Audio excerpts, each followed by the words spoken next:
लग जाएगा। तो कहते हैं जी ये क्वेश्चन है कि हमारा कब का, अगर हम देखें तो ये आपका आया हुआ है तो कम हो गया मई जून 1932 का क्वेश्चन है। मई जून 1932 A2 इन्वेस्टमेंट अप्रेजल का टॉपिक है, अकाउंटिंग का, नेशनल अप्रेजल का। मई जून 1932 इन्वेस्टमेंट अप्रेजल का हमारा टॉपिक है और मेरी बुक का पेज नंबर 617 है। तो कहते हैं जी Gary manufactures a product using machine B. The following budgeted information is available in respect of this for the year ending 31st December 2019. Total annual cash inflows from sales कितने 8 lakh और total cash annual cash outflows for cost of sales 4,16,000. Gary has decided to purchase a new machine X at a cost of 6 lakh. तो 6 lakh basically initial investment है जो हम लगाने जा रहे हैं, तो 6 लाख आपकी initial investment है। To replace machine B on 1st January. The new machine will have a useful life of 3 years with no residual value. It was expected that machine X will produce the following results. Each year, sales will be 5% more than the sales in the previous year. Gross margin will increase by 2% in 2020, and this gross margin will then remain constant. Machine maintenance costs will be 10,000, 20,000, and 30,000. Other operating costs, excluding depreciation, will be 1,20,000 per year. वो भी है 1,20,000 per year. Calculate for machine X net cash flow for each year, the payback period, the accounting rate of return. सबसे पहले fix cost 1,20,000 जी। सबसे पहले net cash flow जो हमने निकालना है हर साल का, तो उसको हम सबसे पहले जो है वो देखते हैं कैसे सॉल्व करता हूँ, मैं बताऊंगा। Annual cash flow, net cash flow आपका कैसे निकलेगा उसको देखते हैं। सबसे पहले इसमें आपकी क्या आ जाती है बेटा, सेल्स। इस पर आपकी क्या आ जाती है बेटा, cost of sales. If you want to record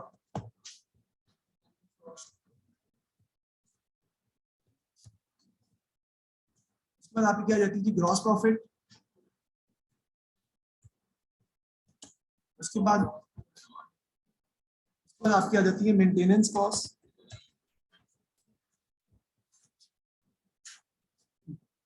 maintenance cost के बाद जो लास्ट आपकी है वो फिक्स कॉस्ट है, वो कितने की है, 1,20,000 की, जो कि आपकी हर साल एक जैसी रह रही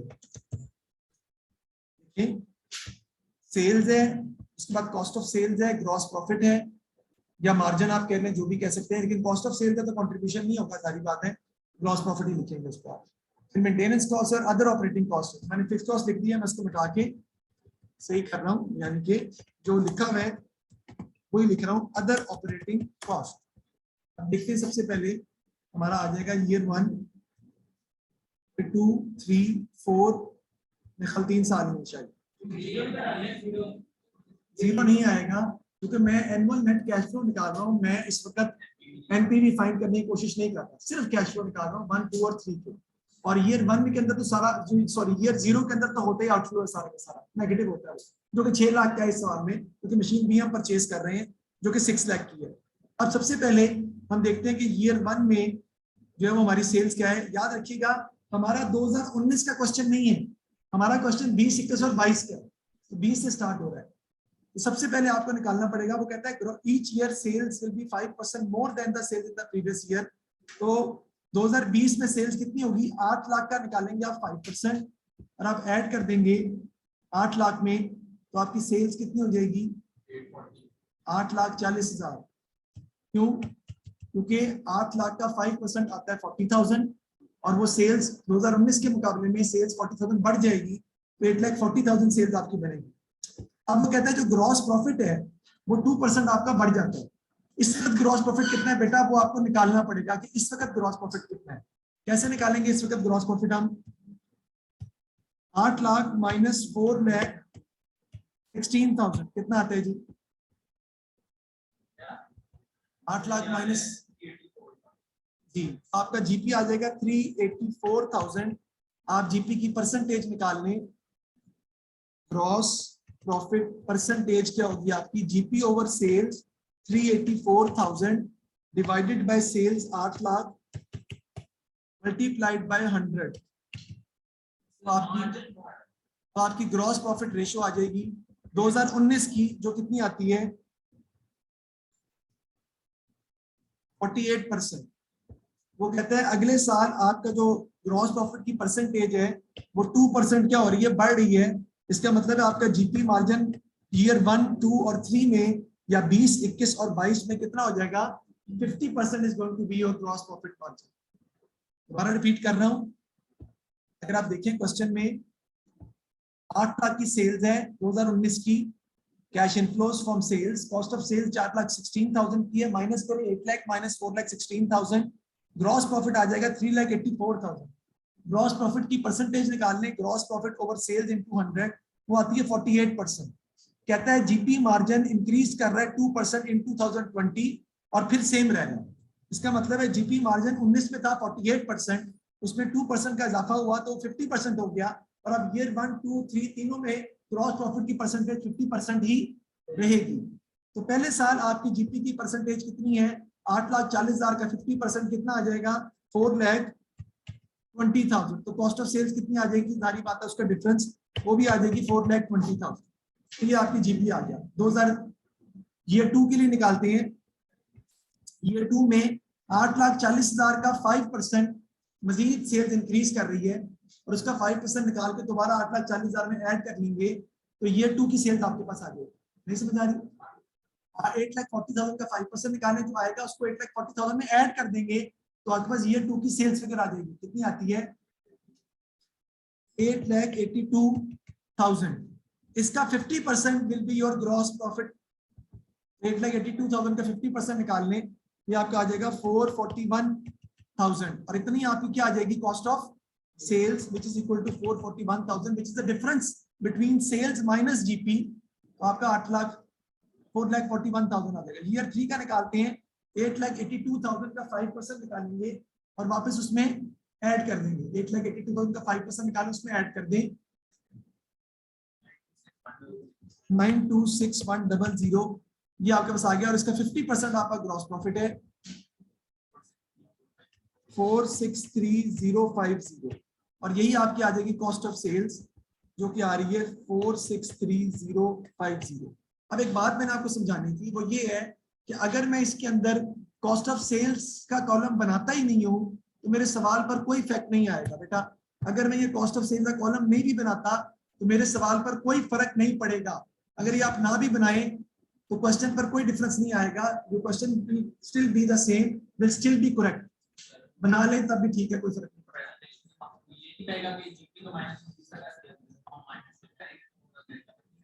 नहीं, हम तो कॉस्ट ऑफ सेल्स लिखेंगे नहीं, तो सेल्स से हम डायरेक्ट जीपी निकाल रहे हैं ना, तो हम सेल्स का 50% लेते जाएंगे तो आपका जीपी आता जाएगा। समझ आइए, वैसे भी कर सकते हैं, लेकिन ऐसे भी ठीक है, नो इशू, आप इजीली सॉल्व कर सकते हैं। आगे कहता है जी मेंटेनेंस कॉस्ट आपने माइनस करनी, तो मेंटेनेंस कॉस्ट 20, 21, 22 की है 10,000, 20,000 और 30,000, तो वो लिख लेते हैं 10,000, बल्कि I should write it in the negative 20,000।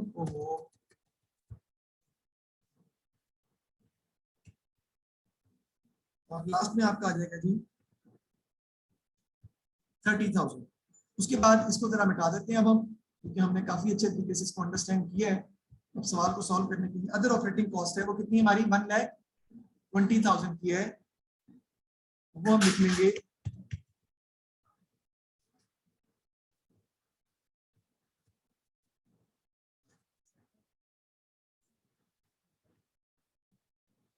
तो आपके पास जो आंसर आएगा that is going to be your net cash flow.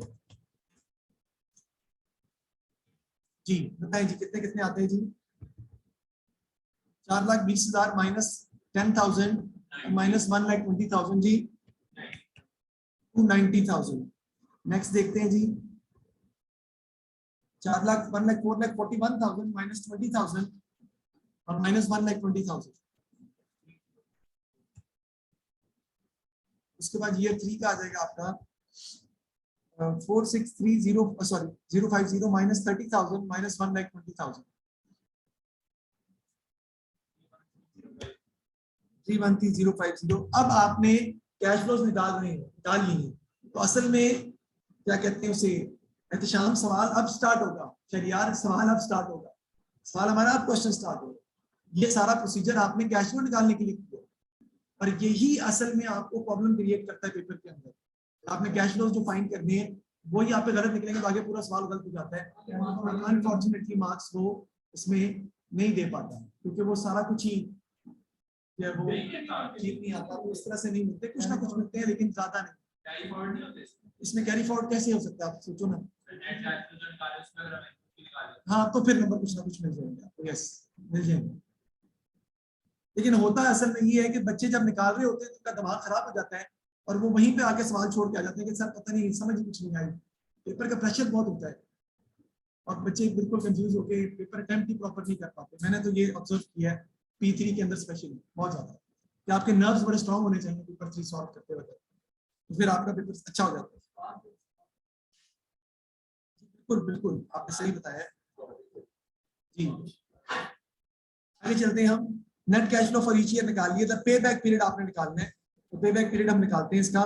पे बैक पीरियड में आपको पता है कि हम सबसे पहले क्या लिखते हैं जी, कैश फ्लोज, उसके बाद हम क्या लिखते हैं जी, कम्युलेटिव कैश फ्लोज। तो यहाँ पर मैं जो आप मुझे कह रहे थे शहरियार, यहाँ पर मैं यूज करूंगा बिल्कुल, क्योंकि मुझे यहाँ पर यूज करने हैं जो आपके नेगेटिव कैश फ्लोज हैं वो भी यहाँ पे आने हैं। तो यहाँ पर मैं ईयर 0 भी कंसिडर करूंगा।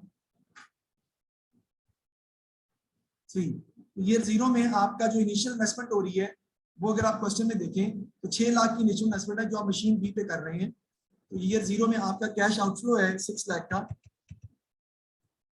और कम्युलेटिव कैश फ्लो भी आपका नेगेटिव ही आना है, सारी बात है, वो भी 6 लाख का आ जाएगा।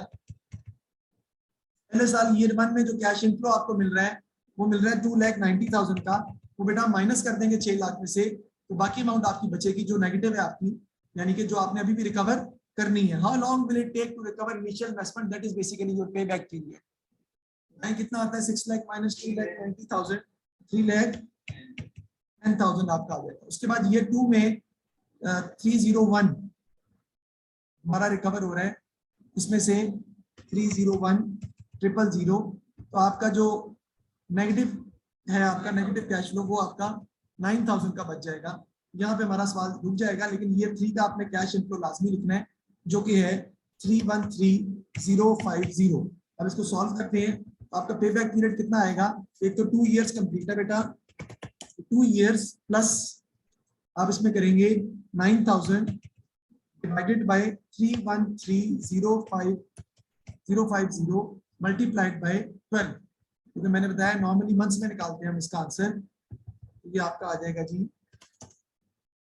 2 इयर्स एंड कितने महीने बनेंगे 5, 2 इयर्स एंड 1 मंथ, ये आपका निकल आया पे बैक पीरियड, जो कि हमने सॉल्व करके सॉल्यूशन जो है वो अपना लिख दिया है और निकाल दिया है।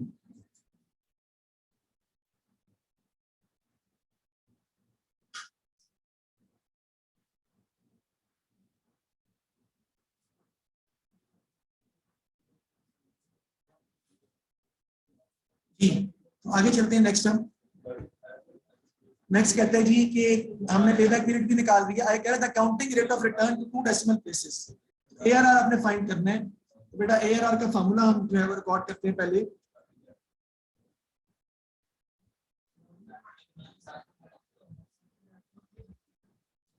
एआरआर जो है वो आपका क्या आएगा जी, average profit divided by average investment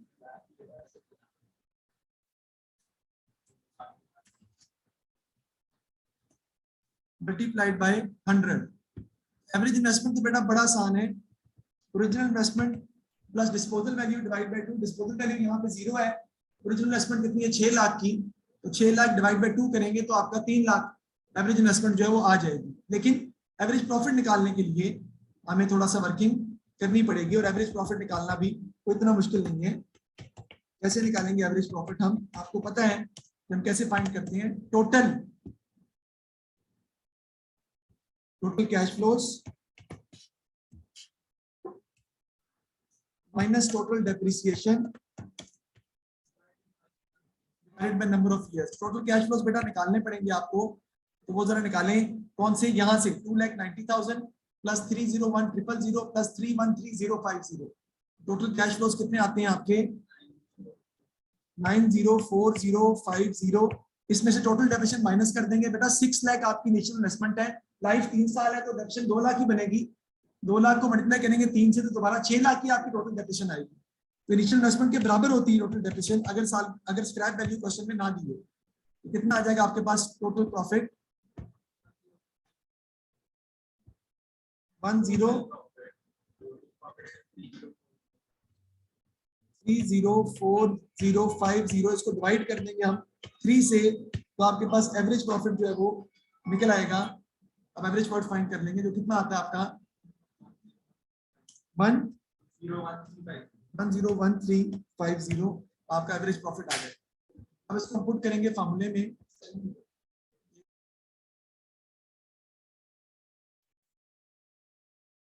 आगे देखते हैं जी, एवरेज प्रॉफिट आपका आ गया 101, फार्मूले में पुट कर लेते हैं 101350 डिवाइडेड बाय एवरेज इन्वेस्टमेंट कितनी है 3 लाख। ऐसे original investment divide by 2, 6 lakh divide by 2 3 lakh आ जाएगी, मल्टीप्लाइड बाय 100 क्या आएगा आपका एआरआर कितना आ जाता है जी? जी आपका 33.78% आपने एआरआर भी फाइंड कर लिया। ठीक है जी, इस तरीके से हम एआरआर फाइंड करते हैं। डेफिनेटली ये लास्ट लेक्चर है आपका इन्वेस्टमेंट अप्रेजल का, तो कुछ ना कुछ चीजें थोड़ी बहुत चेंज आपको नजर आएंगी।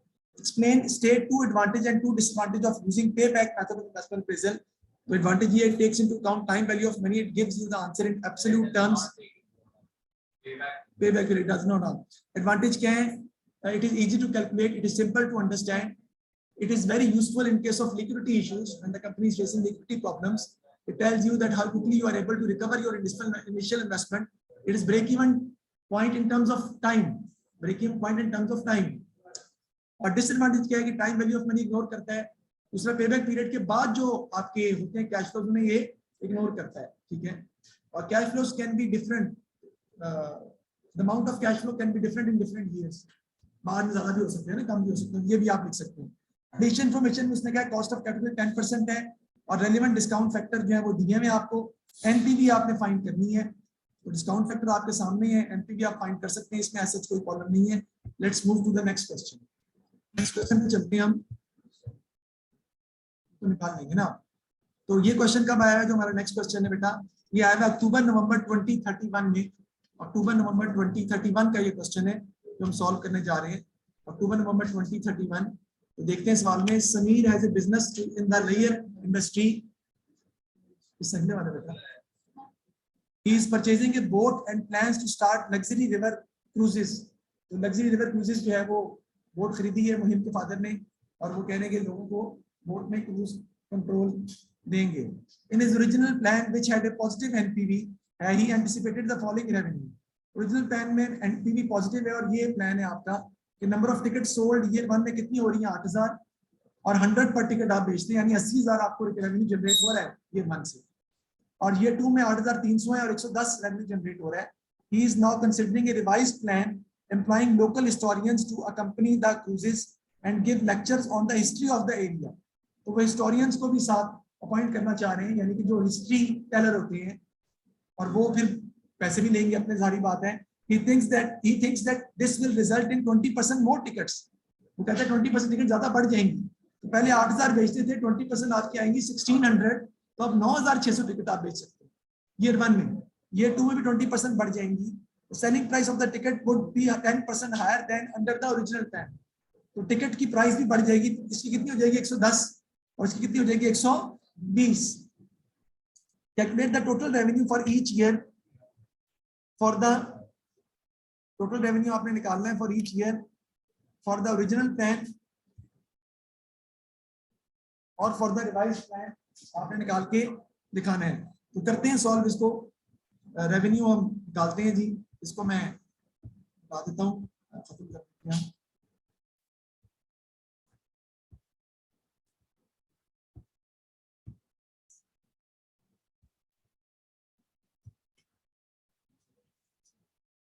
ईयर 1 में रेवेन्यू कितना हमारा आ रहा है, और ईयर 2 में भी देखते हैं जी। ओरिजिनल प्लान में बेटा हमारा रेवेन्यू ईयर 1 में कितना है, 8,000 into 100 कितना आ जाएगा 80,000। तो ईयर 1 में आपका रेवेन्यू जनरेट जो हो रहा है वो 80,000 है। तो 8 लाख है, 8 लाख ही होगा ईयर 1 में, थोड़ी 80,000 है, 80,000 है। और ईयर 2 में जो आपका रेवेन्यू जनरेट हो रहा है वो 8,300 इंटू 110 है।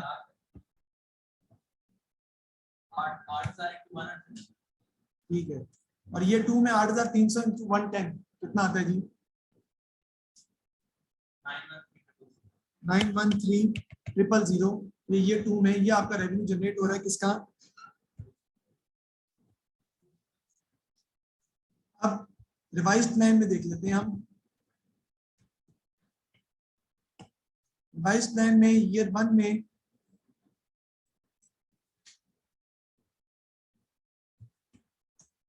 ईयर 1 में रेवेन्यू कितना जनरेट हो रहा है बेटा? टिकट्स जो हैं वो आपकी 20% ज्यादा बिक रही हैं। टिकट्स कितनी बिक रही हैं? 9,600 बिक रही हैं, और एक टिकट की प्राइस बढ़ गई है, अब कितनी हो गई है? 110। पहले कितनी थी बेटा? देखें 8,000 का 20% ज्यादा बिक रहा है, 20% निकाले 1600 आता है, 9,600 टिकट बेचेंगे, और एक टिकट अब कितने की होगी? 110 की, 10 बढ़ गई, तो बताएं कितना आता है रेवेन्यू? 1056,000।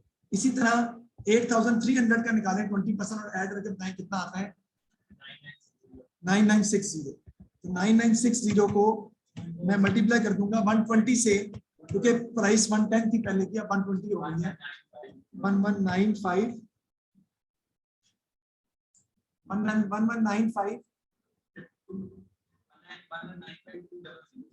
200, ये हमने सेल्स निकाल ली।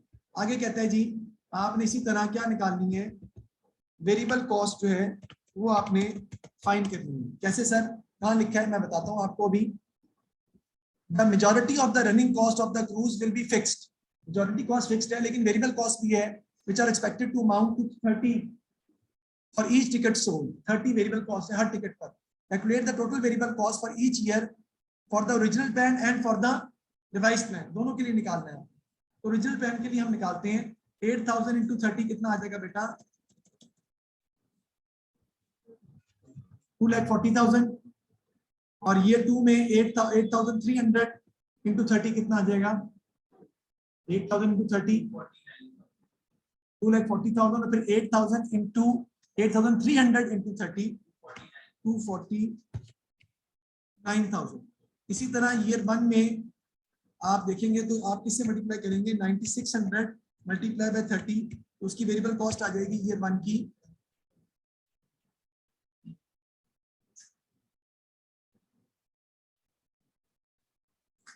जी। बताएं आगे, जो आगे चलते हैं। सरना बाहर चले जाओ ना, करना है इस बार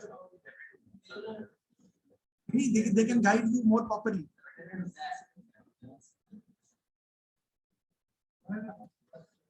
जी 9,600 इंटू 30 ये आपका आ जाएगा जी 288,000। भाई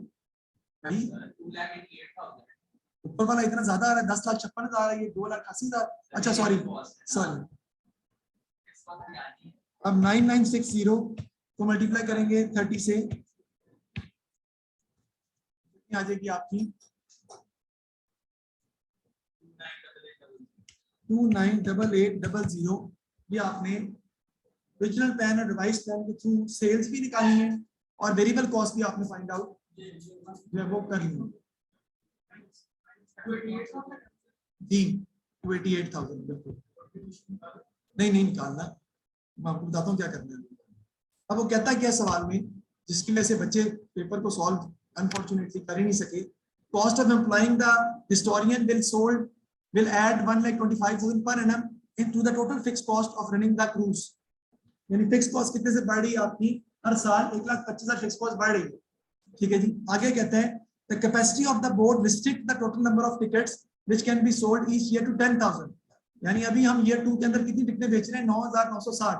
हम 10,000 से ज्यादा टिकटें सोल्ड नहीं कर सकते। अगर फुल बुकिंग हो जाए तो आप टिकट नहीं बेच सकते आगे, 10,000 आपकी लिमिट है, ये उसने बताया। आगे कहते हैं जी Sameer uses a cost of capital discount factor for this rate are now 0.909 and 0.826 10% है। Calculate the increase in NPV which would arise if the revised plan was used instead of the original, तो original plan की जगह आप revise plan use करें तो बताएं increase in NPV क्या आ रही है। अब बेटा सबसे इंपॉर्टेंट बात ये है कि आपको क्या करना पड़ेगा। एक तो तरीका ये है कि आप ओरिजिनल प्लान के थ्रू एनपीवी निकालें पहले, फिर आप रिवाइज प्लान के थ्रू एनपीवी निकालें और फिर दोनों को माइनस करके निकाल लें। ये तरीका भी गलत नहीं है, सही है, लेकिन इससे आसान तरीका ये है आपका कि आप जो सेल्स में डिफरेंस आ रहा है और वेरिएबल कॉस्ट में जो इंक्रीज आ रहा है उसको लेकर आप डायरेक्ट प्रॉफिट फाइंड करके सॉल्व इसको कर सकते हैं फिक्स कॉस्ट माइनस करने के बाद। दोबारा रिपीट करना है, वो कहता है ईयर 1 से ईयर 2 में एनपीवी में कितना इजाफा हो रहा है। जितना प्रॉफिट इंक्रीज कर रहा है ईयर 1 से ईयर 2 में, प्रॉफिट कैसे इंक्रीज करेगा, जितनी सेल्स इंक्रीज कर रही है, जितनी वेरिएबल कॉस्ट इंक्रीज कर रही है, डिफरेंस प्रॉफिट है। प्रॉफिट जितना इंक्रीज करेगा उसका आप निकाल लेंगे एनपीवी, तो उतना एनपीवी आपका क्या हो रहा है, बढ़ रहा है ईयर 2 में। हम ऐसे भी फाइंड कर सकते हैं, दूसरा तरीका भी गलत नहीं है, वो भी ठीक है। हम ले लेते हैं इसके अंदर सबसे पहले आपका आ जाएगा जी इंक्रीज इन रेवेन्यू, इसके अंदर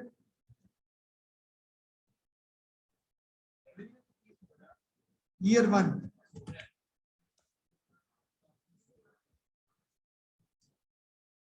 जी, तो इंक्रीज इन रेवेन्यू ईयर 1 में हमारा कितना हो रहा है, पहले ईयर 1 में 8 लाख था, अब कितना हो गया 10,56,000। रिवाइज प्लान में कितना इंक्रीज कर रहे हैं, 256,000 रेवेन्यू आपका इंक्रीज कर जाएगा। इसी तरह आगे देखेंगे वेरिएबल कॉस्ट कितनी इंक्रीज कर रही है हमारी, इंक्रीज इन वेरिएबल कॉस्ट वो कर रही है, वो थी हमारी 2,40,000 और अब कितनी हो गई 2,88,000, तो कितनी इंक्रीज कर रही है 48,000, सही है ना। उसके बाद फिक्स कॉस्ट कितनी इंक्रीज कर रही है वो ले लेंगे, वो हमें उसने दी रही है डायरेक्टली, वो है 1,25,000। तो आपका क्या आ जाएगा जी, बेसिकली आपका प्रॉफिट आ जाएगा, या आप कह लें उसे क्या आ जाएगा आपका, या increase in cash flow, increase in cash flow आ जाएगा।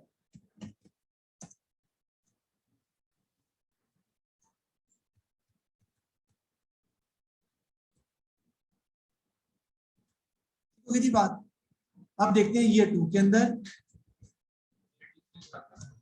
ईयर 2 में सबसे पहले सेल्स को देखेंगे, सेल्स 9,13,000 से बढ़ के हो गई है 11,95,200।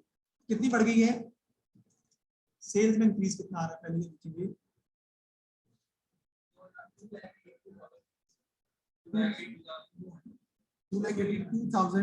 82,200। वेरिएबल कॉस्ट में कितना इंक्रीज आ रहा है, 2,49,000 से बढ़ के 2,98,800 हो गई है,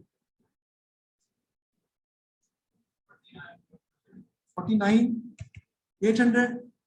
और फिक्स कॉस्ट में इंक्रीज हो रहा है वो 1,25,000 का हो रहा है। इनमें से सेल्स में से इंक्रीज इन रेवेन्यू में से वेरिएबल कॉस्ट और फिक्स कॉस्ट माइनस कर दें तो आपका इंक्रीज इन कैश फ्लो जो है वो आ जाएगा 107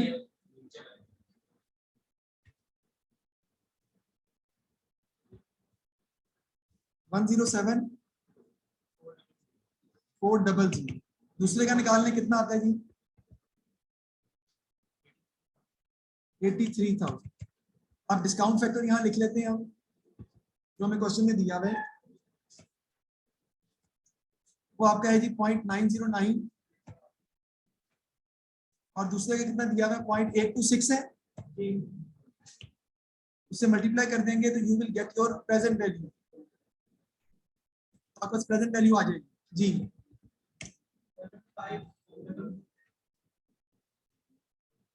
75,447। दूसरे कितनी आ जाएगी जी, सासठ कैलकुलेट आप ही करेंगे, 78712.4। ठीक है जी, इसका टोटल कर लेंगे, that is going to be the increase in NPV, जो कि आपका निकल आएगा, इंक्रीज इन एनपीवी आपका इतना होगा, अगर आप जी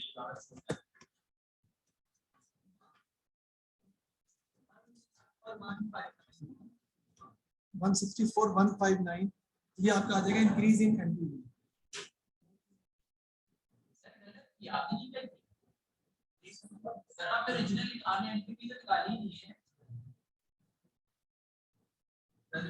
ओरिजिनल कॉस्ट भी आनी थी, ओरिजिनल कॉस्ट थी 6 लाख की, वो लिखनी थी, मैंने लिखी नहीं, ओरिजिनल कॉस्ट है ही नहीं। तो इंक्रीज इन एनपीवी मैंने, लेकिन आंसर हम इसको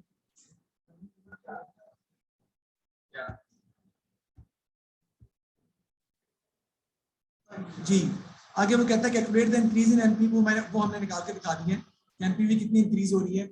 दूसरे मेथड से ये सवाल सॉल्व हो ही नहीं सकता क्योंकि ओरिजिनल कॉस्ट हमें दी नहीं हुई, तो हो नहीं सकता था। तो जाहिर बात है, अगर पेपर में ऐसा सवाल आ जाए तो आप उस सवाल को बेसिकली अटेम्प्ट करके आएंगे, सॉल्व करके नहीं आएंगे, क्योंकि इतना दिमाग आपका उस वक्त काम नहीं कर सकता, ये नेचुरल फिनोमिना है। रन टाइम के ऊपर तो इतना दिमाग नहीं काम कर सकता ना, अभी समझाने के बाद तो काम कर सकता है, उसी वक्त एग्जैक्टली आपको आ जाए तो इतनी मुश्किल हो जाएगा आपके लिए हैंडल करना। तो लेकिन आप जितना भी करके आएंगे, चाहे आप उसकी भी एनपीवी निकाल लें, ओरिजिनल के बगैर निकाल लें, इसकी भी निकाल, तभी आ जाएगा आंसर। हाँ, फिक्स कॉस्ट तो पुरानी नहीं है। हाँ जी बिल्कुल, नहीं नहीं, पुरानी फिक्स कॉस्ट जीरो कंसीडर करनी, हो जाए हो जाए, क्योंकि जितना इंक्रीज होता है उतना लेना है ना आपने, आंसर वही आएगा। अच्छा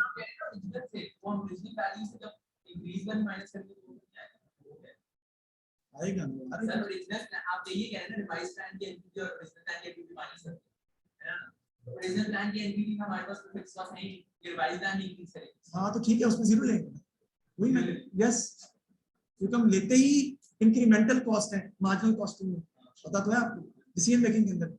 आगे जी नेक्स्ट देखते हैं जी, calculate the total number of tickets Sameer would have to sell in year 1 under the revised plan so that the increase in revenue equals the additional fixed cost। कहते हैं increase in revenue जो है वो additional fixed cost के बराबर हो जाए पहले साल के अंदर। तो पहले साल में अगर आप देखें तो आपके पास जो फिक्स कॉस्ट है वो कितनी है, 1,25,000, जबकि ईयर 1 का जो रेवेन्यू है वो कितना है आपके पास, ओरिजिनल 80,000। आपको कितना रेवेन्यू और मजीद, यार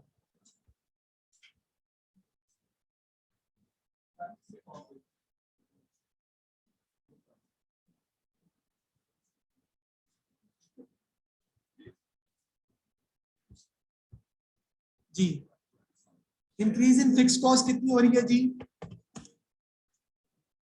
इंक्रीज इन फिक्स कॉस्ट कितनी हो रही है, 1,25,000, और इंक्रीज इन रेवेन्यू कितना हो रहा है ईयर 1 में, वो लेना है आपने। बहुत मुश्किल है, बिल्कुल बहुत मुश्किल है।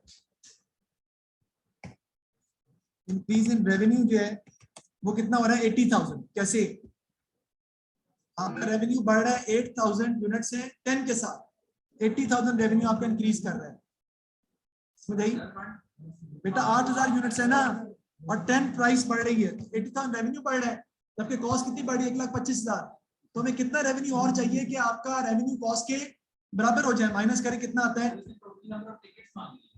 अभी निकाल लेते हैं, बताएं तो सही यार। 1,25,000 कॉस्ट कवर करनी है, अभी 1,25,000 कॉस्ट कवर करेगी नहीं, मेरे पास जो रेवेन्यू है वो 80,000 है, मुझे कितना एडिशनल रेवेन्यू चाहिए, that is going to be 45,000। नहीं समझा, अभी बता रहा हूँ, मैं बता रहा हूँ, एडिशनल रेवेन्यू मुझे 45,000 चाहिए, जो रिवाइज प्लान के अंदर फिक्स कॉस्ट इंक्रीज कर रही है वो 1,25,000 है, और रिवाइज प्लान में जो रेवेन्यू इंक्रीज कर रहा है वो 8,000 इंटू 10 है, 80,000 नहीं है, 10 रुपए सिर्फ बढ़ रहा है रेवेन्यू। रिवाइज प्लान में ईयर 1 में रेवेन्यू 8,000 यूनिट्स पर सिर्फ 10 रुपए बढ़ रहा है, 80,000 रेवेन्यू इंक्रीज कर रहा है। सेल्स यूनिट्स की बात कर रहे हो,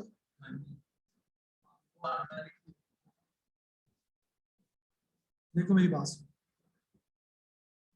इस तरह की नहीं कर रहे आप, 1,25 को लेके वो कर रहे हैं, उसके 125 डिवाइडेड बाय पर यूनिट पर टिकट की कॉस्ट करनी है, डिवाइड करने आप बस टिकट आते हैं।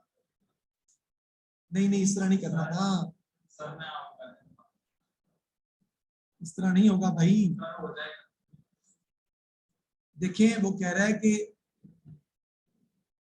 दोबारा दिखा रहा हूँ, calculate the total number of, उसने रिवाइज की बात नहीं की, रिवाइज की बात नहीं की, टोटल नंबर ऑफ टिकट्स बताएं जो आपको सेल करनी पड़ती है ये में under the revise plan, so that the increase in revenue equal the additional fix cost. तो हम देखें ओरिजिनल प्लान में हम 125 ऐड करेंगे उसके रेवेन्यू, तो 925 हमें 1000 रेवेन्यू चाहिए, 925,000 डिवाइडेड बाय 1 नहीं है, ठीक है, करें जरा कितना आता है उससे करके देखते हैं। क्योंकि वो इंक्रीज हो गई है। नहीं, आप 8 लाख कह रहे हो। मैं कह रहा हूं ना ओरिजिनल प्लान में 8 लाख, वो कह रहे हैं कि हमारे increase in revenue should be equal to the increase in fixed cost, increase in fixed cost 125 है, तो जब इंक्रीज इन रेवेन्यू भी 125 करना होगा तो हमारे वाइस प्लान में रेवेन्यू 925 आना चाहिए, उससे भी हो जाएगा। 925,000 को डिवाइड करें 110 से, कितना आ रहा है? 8410 हो गया ना, वही 10 हो गया ना, 409 410 कर दो राउंड करके, ये आपका आ जाएगा। ठीक है, ये ज्यादा बेहतर तरीका है जो आप कह रहे हो,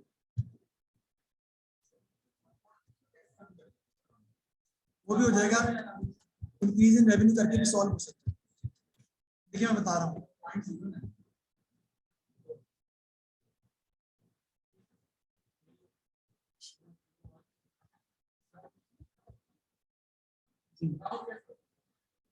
वो डाउन तो मैंने वैसे नंबर ऑफ यूनिट्स एक आगे कर दिया मैंने। लेकिन बेटा 8 लाख रेवेन्यू था आपका, उसमें आपको 1,25,000 और रेवेन्यू जनरेट करना है, यानी आपका रेवेन्यू कितना होना चाहिए? 9,25,000, जबकि आपकी एक टिकट जो है वो 110 की है, 100 + 10, तो कितने यूनिट्स आप सेल करेंगे? तो वो आपके आ जाएंगे 8410 यूनिट्स आपको सेल करने पड़ेंगे। क्या आपकी फिक्स कॉस्ट भी साथ कवर हो गया रिवाइज प्लान में?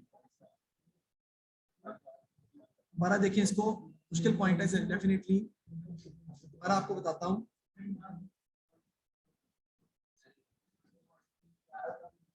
देखिए आपके पास यार, हाँ यही आंसर आपके पास क्या है जी कि ओरिजिनल प्लान में 8,000 आपके पास है, तो प्राइस पर टिकट 100 की है, 8 लाख आपकी सेल्स आ गई है, उस मैं कह रहा था उससे भी आ जाना था थोड़ा, ये ज्यादा 8 लाख में वो कह रहा है कि 8 लाख में 1,25,000 आपने कवर करनी है फिक्स कॉस्ट, यानी रेवेन्यू भी 8 लाख जनरेट हो और 1,25,000 फिक्स कॉस्ट भी हो, तो आपको 9,25,000 का रेवेन्यू चाहिए, जबकि आपकी एक टिकट की जो प्राइस है वो 110 है, तो 8410 यूनिट्स अगर आप बेचेंगे तो आपका रेवेन्यू भी 8 लाख आएगा और आपकी फिक्स कॉस्ट भी कवर हो जाएगी। ये वो क्वेश्चन में कह रहा है।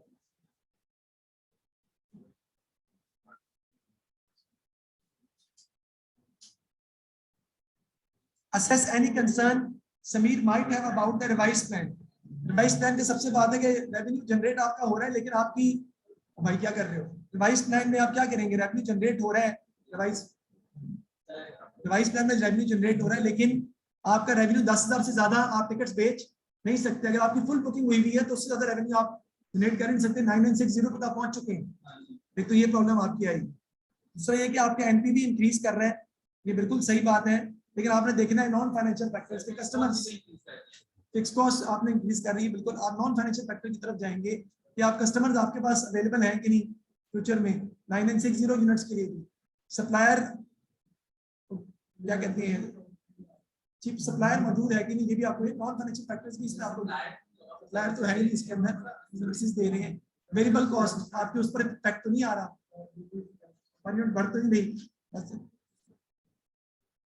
तो ये हो सकता है ना कि फिक्स कॉस्ट हमारी इंक्रीज कर रही है, तो अगर हमारे टिकट्स इतनी सेल नहीं होती फिक्स कॉस्ट भी पड़ेगी, तो अब कस्टमर्स आपको अवेलेबल हैं कि नहीं है, यही होगी बात, जो इतनी सेल हो सकती है, और सेल फ्यूचर में इंक्रीज हो सकती है कि नहीं हो सकती, ये भी इंपॉर्टेंट पॉइंट है।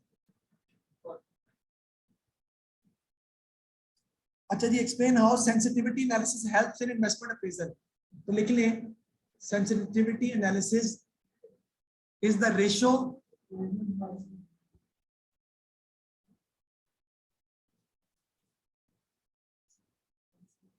sensitivity analysis is the ratio of NPV with initial investment. Sensitivity analysis is the ratio of NPV with initial investment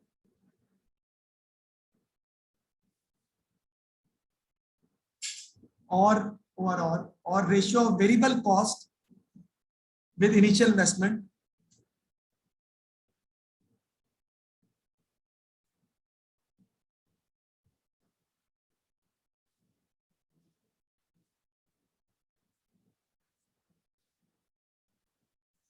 जी आगे लिखें, it helps in future prediction if the project is for a number of years. It helps in future prediction if the project is for a number of years, is for a number of years या long term projects के लिए। ये बताती क्या है बेटा, simple सी बात है, जैसे ग्रॉस प्रॉफिट ओवर सेल्स नहीं आती है, प्रॉफिट ओवर सेल्स परसेंटेज बताती है आपको। तो अगर आपकी एनपीवी ओवर इनिशियल इन्वेस्टमेंट 20% है, इसका मतलब है आप इनिशियल इन्वेस्टमेंट का 20% इस पर हासिल कर रहे हैं। तो आप ये प्रेडिक्ट कर सकते हैं कि आपकी इनिशियल इन्वेस्टमेंट अगर बढ़ जाए तो आपकी एनपीवी उस हिसाब से 20% बढ़ जाएगी, यानी ये रेशियो प्रेडिक्ट करती है आपको। वेरिएबल कॉस्ट का भी फैक्टर है, फिक्स कॉस्ट के साथ फैक्टर भी आ सकता है, हाँ इसके साथ भी आ सकता है, किसी के साथ भी साथ ही देता है बेस वही होती है। ये सवाल खैर बहुत ज्यादा टेक्निकल था, इसमें कोई शक वाली बात नहीं है। अब चलते हैं हम सवाल के ऊपर जो कि आप खुद सॉल्व करेंगे, और वो क्वेश्चन है घर में आप सॉल्व करना है। वो है आपका सवाल अक्टूबर नवंबर 21-32 का। निकालें पेपर जो है वो आप मैंने आपसे कहा था कि आप पेपर कलेक्ट कर लें एकेडमी से, लेकिन आप में से किसी ने पेपर कलेक्ट नहीं किए। 7 बजे से लेकर 9 बजे तक, मैं 8 बजे 8:30 तक वहाँ होता हूँ, तो आप वहाँ से पेपर कलेक्ट कर सकते हैं कि उसका पेपर आपके पास ओरिजिनल आ जाएंगे। लेकिन अगर पेपर आपके पास है तो फिर जरूरत नहीं है। तो अक्टूबर नवंबर 21-32 का सवाल है, तो अभी हम करने जा रहे हैं। मैं पेपर दिया हुआ आपको, अभी आज सवाल मैंने पेपर में करवाया था, राबेल मैंने लेक्चर आपको उसका भेज भी दिया है। अक्टूबर नवंबर 21-32 का सवाल जो कि आया है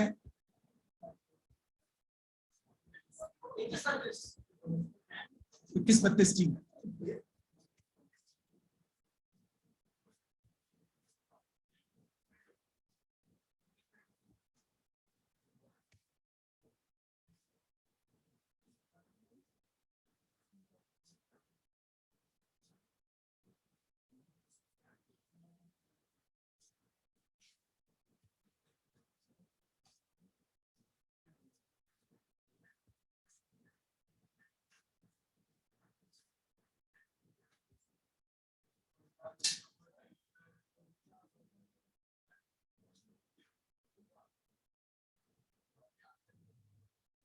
21-32 देखते हैं हम, ये इंसर्ट है 21-32 का, मैंने निकाल लिया है।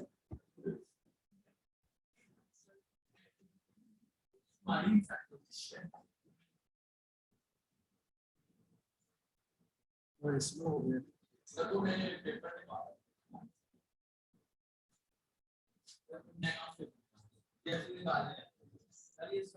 सबर कर ले, सामने आ जाएगा।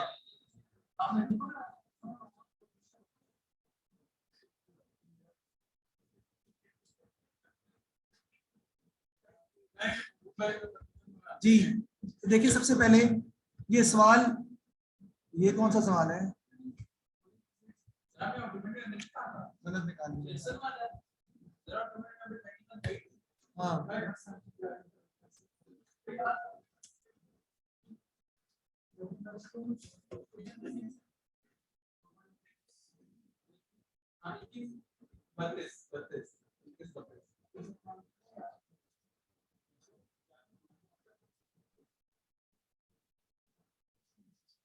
इस बार आपने घर में बेटा सॉल्व करना है।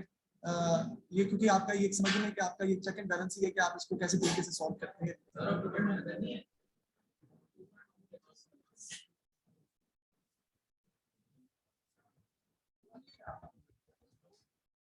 ये आप समझें कि आपका एसटी है, मार्जिनल कॉस्टिंग कह रहा हूँ, इन्वेस्टमेंट अप्रेजल के हिसाब से। देखें जी, आसान सवाल है, सवाल में इतना कोई मसला नहीं है। कहते हैं जी, Kurt runs a manufacturing business, he has decided to invest in some machinery. Cash flow दिए में आपको पहले से निकाल के, explain what is meant by the term cash flow. Cash inflow, cash inflow is the difference between cash inflow and cash outflow, whatever cash is coming into the business. हाँ जी, उसकी नेट कैश इनफ्लो कह रहे हैं ना, तो cash inflow minus cash outflow is net cash inflow. Cost of capital भी दी हुई है। कहते हैं जी, Kurt is considering 2 options. Option 1, the purchase of machinery costing 1,50,000 which would have no scrap value at the end of year 4, जिसकी NPV 60981 है। the purchase of machinery costing 2,90,000, which would have a scrap value of end of year 4. Although as yet this scrap value has not been estimated. Calculate the scrap value of the machinery at the end of year 4, which would result in option 2 having an NP of 0 और NP of option 1. तो आप solve करके तो difference आप निकालेंगे, वही आपका scrap value आ जाएगा। सर वो इसको कैलकुलेशन ऊपर नहीं है। हाँ जी, पूरा सॉल्व करके आप सॉल्व करेंगे। टाइम खत्म हो रहा है, अगर आप कहते तो मैं सॉल्व करा देता हूँ। हमारा क्लास में ज्वाइन करने